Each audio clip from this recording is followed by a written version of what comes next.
मुंबई पदवीधर मतदारसंघाचे शिवसेनेचे अधिकृत उमेदवार अनिल परब ॲडव्होकेट आहेत. त्यांच्या मी वचननामा म्हणा किंवा निवडून आल्यानंतर काय कामं करायची याचा संकल्प त्याचं लोकार्पण केलेलं आहे.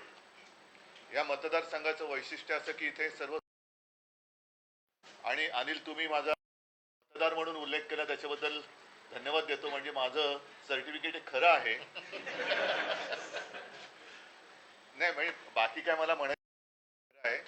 या मतदारसंघाचा इतिहास पाहिला तर पहिल्यांदा आमचे ज्येष्ठ नेते प्रमोद नवलकर त्यांनी या मतदारांचं प्रतिनिधित्व केलं होतं. अत्यंत सुसंस्कृतपणे आणि त्यांचं भाषा प्रभुत्व हे सर्वांना माहिती आहे. सुशिक्षित मतदार जे आहेत त्यांचे काही वेगळे प्रश्न असतात. ते सर्वसामान्य नागरिकांचे प्रश्न त्यांना भेडसावत असतातच, पण शिकल्यानंतर पुढे काय करायचं, पदवी मिळाल्यानंतर पुढे काय करायचं हा एक समोर उभा असतो.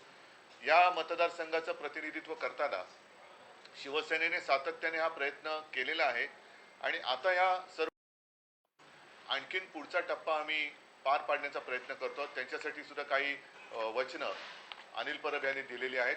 मी मुंबईतल्या तमाम पदवीधर मतदारांना हात जोडून विनंती करत आहे की जसं गेले जवळपास 5 टर्म तुम्ही आपले आशीर्वाद मतांच्या रूपाने शिवसेनेला दिलेले आहेत. शिवसेना आणि मुंबईकर हे नातं वेगळं मी काही सांगण्याची गरज नाहीये. तर त्या नात्यालाच आम्ही अधिक दृढ करू आणि आपल्या ज्या काही समस्या आहेत त्या प्रामाणिकपणाने सोडवण्याचा नक्की प्रयत्न करू. मी आवाहन करतो आहे, विनंती करतो आहे की आजपर्यंत जसे आशीर्वाद तुम्ही शिवसेनेच्या पाठी उभे केले तसेच आशीर्वाद पुन्हा एकदा याही वेळेला तुम्ही शिवसेनेला द्याल अशी अपेक्षा करतो. मात्र एक लक्षात घ्या की हे मतदान हे येत्या 26 जूनला आहे आणि 26 जूनला सार्वत्रिक निवडणुकीप्रमाणे सुट्टी नाहीये.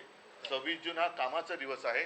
तर मी सर्व मतदारांना, माता भगिनींना आणि बांधवांना भगिनींना विनंती करतो आहे की आपण कार्यालयात जाण्यापूर्वी, आपल्या कामाला जाण्यापूर्वी मतदानाचं कर्तव्य बजावून शिवसेनेला आशीर्वाद देऊन आपण आपल्या कामाला जावं ही मी त्यांना हात जोडून विनंती करतोय. नाही, बिघाड नाही झाला. आज आम्ही त्याच्याबद्दल जो काही थोडंसं काय होतं, एक साहजिक आहे, ही गोष्ट खरी आहे की संवादामध्ये थोडंशी एक लूज कनेक्शन होतं. कारण मी सुद्धा निवडणूक झाल्यानंतर एक 7-8 दिवस बाहेर गेलो होतो. दरम्यानच्या काळामध्ये तारखा जवळ आल्या होत्या, त्याच्यामुळे सर्व पक्षांनी आपापले उमेदवार जाहीर केले. आज आम्ही कोकण आणि नाशिकच्या बाबतीत जसं दिल्लीतल्या काँग्रेस श्रेष्ठींनी फोन करून मलाही सांगितलं, संजय राऊतने सांगितलं, त्याच्यामुळे तो एक समझोता आम्ही करतोय. थोड्या वेळात तुम्हाला तो कळेल. हो हो, त्यातलं आम्ही म्हणून म्हटलं ना, कोकण आणि नाशिकमध्ये आम्ही तो समझोता तो आता थोड्या वेळात तुमच्या समोर येईल. परंतु एक पुन्हा सांगतो की निवडणूक झाल्या मी इथे नव्हतो.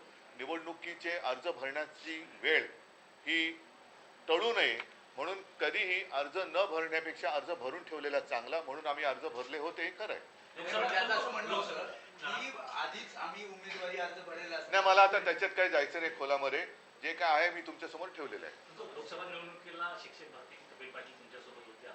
आजही आहेत, त्यांच्यासोबत सुद्धा आमचं विचार विनिमय सगळं सुरू आहे. मात्र यावेळीची त्यांना गेल्या वर्षीच मी सांगितलं होतं की शिक्षक मतदारसंघाची निवडणूक आम्ही लढवत आहोत, परंतु याच्या पुढे जाऊन जो काय आमचा एक मनोमिलाप असेल किंवा समझोता असेल तो आम्ही प्रामाणिकपणाने पार पाडू. इसके अलावा जम्मू कश्मीर में पिछले 3 दिन में 3 बड़े आतंकी हमले हुए हैं, अभी भी सर्च चल रहा है, घटनाएं रुक नहीं रही, लोगों की जाने गई.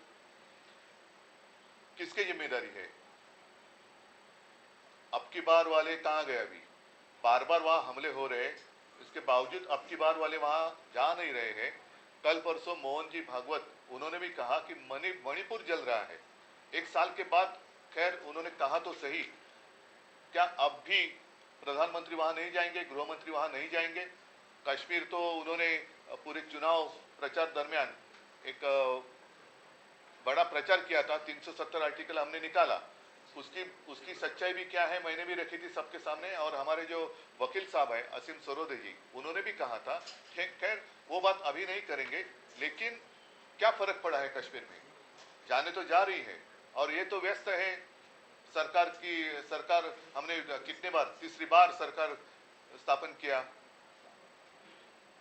तो तीसरी बार स्थापन किया जरूर, लेकिन आपने अभी क्या कि पिछले कितने दिन में तीसरी बार हमला हुआ है? 3 दिन में 3 हमले हुए हैं। तो जिम्मेदार कौन है? क्या अब भी मोदी जी वहां नहीं जाएंगे? कि अब भी वो बाकी जो विपक्ष, हम तो विपक्ष नहीं मानते, प्रतिपक्ष कहते हैं, उनको ही खत्म करने में अपना आनंद मनाएंगे? तो जिम्मेदारी उनकी है। अगर उनसे ये सारी बातें नहीं संभाली जाती तो फिर से प्रधानमंत्री होने का उनको कोई अधिकार नहीं है। ठीक है, अभी मोहन भागवत यांनी सांगितले की मणिपूरकडे लक्ष देणं गरजेचं आहे. आता काय वाटतं? नाही, मी आता म्हटलं तसं की एक वर्षभरानंतर भागवत साहेब बोलले हे सुद्धा कमी नाही, थोडं नाही. वर्षभरानंतर मणिपूर जळते, त्याच्या झळा त्यांच्या कार्यालयापर्यंत पोहोचल्या किंवा त्या बातम्या आल्या, ही त्यांची जर का संदेशवाहक यंत्रणा असेल एक वर्ष लावणारी, तर त्यांनी ती सुधारली पाहिजे. परंतु ते जे बोलले ते प्रधानमंत्री गांभीर्याने घेणार आहेत का? कारण निवडणुकीच्या शेवटी आपण बघितलं होतं की स्वतः भाजपचे अध्यक्ष नड्डा यांनी सांगितलं होतं की आता आम्हाला संघाची गरज नाही, आम्ही भाजप म्हणून समर्थ आहोत.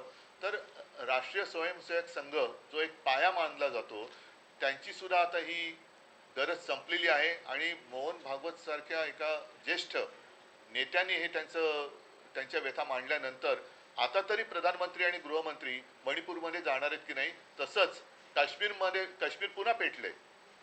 काश्मीरच्या बाबतीमध्ये प्रचारात जे ढोल पिटले गेले होते, 370 कलम काढलं, ते काढलेलं नाही, ते होल्डवर टाकलेलं आहे. हे बाकीच्या गोष्टी ह्या तांत्रिक आहेत, ते वकील तुम्हाला सांगतील. पण सातत्याने जेव्हा शपथविधीचे हे सगळे समारंभ सुरू आहेत, काल परवाकडे मोदीजीने घेतला, आज चंद्राबाबूंनी घेतली शपथ, पण तिथे लोकांचे जीव जात आहेत. मध्ये तर आपल्या सिक्युरिटी फोर्सेसवरती हल्ले झाले. आता तरी तुम्ही लक्ष देणार आहात की नाही? का तुमचेच तुम्ही ढोल आणि तुमचे रेकॉर्ड प्रस्थापित करण्याच्या मागे लागणार आहात?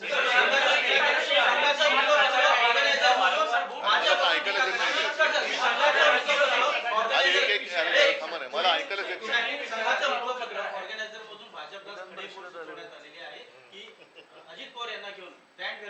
बघा, आज ती मी बातमी थोडक्यात वाचली. ऑर्गनायझरनी खडेबोल सुनावलेले आहेत.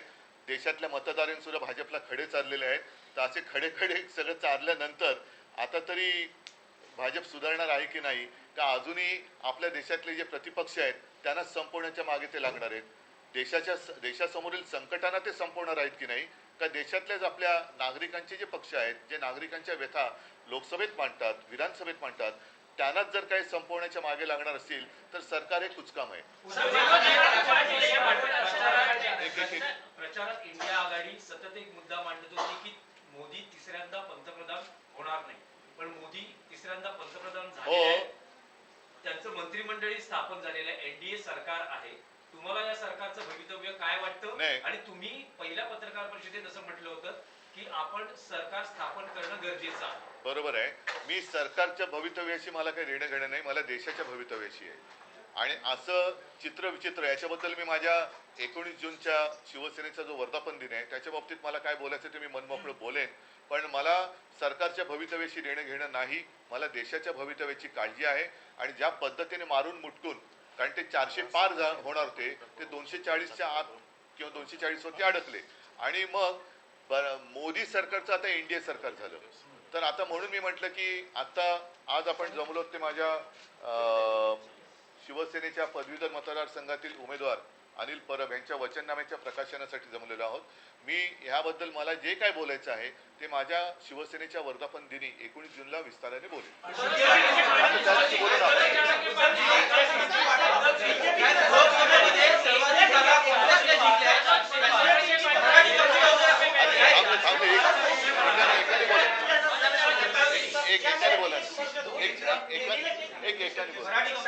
स्थापना के बाद वोट जिहाद का एक बार फिर आरोप लग रहा है. नहीं छोड़ो, मैं विस्तार से बात करूंगा. काँग्रेसने जिंकल्या, नाना पटोले यांचं वक्तव्य. चला, धन्यवाद.